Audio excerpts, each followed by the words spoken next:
চিন্তায় সাইবার অপরাধ, একগুচ্ছ পদক্ষেপ নিতে চলেছে পুলিশ। সাইবার থানাকে নতুন করে ঢেলে সাজানোর উদ্যোগ নেওয়া হয়েছে। তৈরি হয়েছে সাইবার সেলের নতুন 5টি ইউনিট। একগুচ্ছ পদক্ষেপ পুলিশের। সাইবার অপরাধ রুখতে পদক্ষেপ পুলিশের।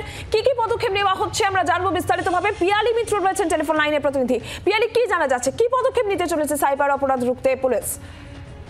দেখো, ইতিমধ্যেই কলকাতা পুলিশ, তুমি জানো যে সাইবার অপরাধ রোখার জন্য বা তদন্ত করার জন্য কলকাতা পুলিশের একটি ডেডিকেটেড সাইবার ক্রাইম থানা ছিল এবং প্রত্যেকটা ডিভিশনে একটা করে সেল ছিল। কিন্তু যেভাবে প্রত্যেক দিনই সাইবার ক্রাইমের ঘটনা বাড়ছে, কলকাতা পুলিশের যে সেলগুলো রয়েছে তাতে প্রত্যেক দিন 15 থেকে 20টা করে অভিযোগ জমা পড়ে। ফলে সাইবার ক্রাইম থানার যে কাজ সেটা অনেকটা বিস্তৃত। সেই কারণে নতুন করে 6টা ইউনিট তৈরি করা হয়েছে, যাদের প্রত্যেকের একগুচ্ছ পদক্ষেপ এক্ষেত্রে পুলিশ নিচ্ছে। পিয়ালি, তোমাকে ধন্যবাদ। কলকাতা পুলিশ কমিশনার কি বলেছেন এই বিষয় নিয়ে শুনবো।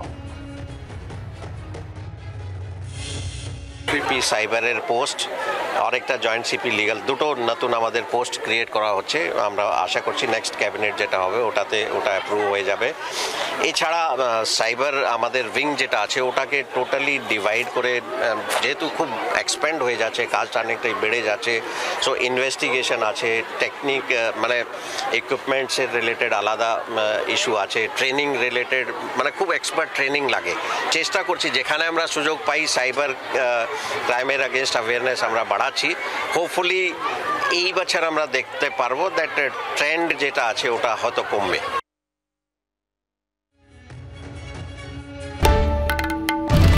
বাংলার আওয়াজ, বাঙালির আবেগ, জি 24 ঘন্টা।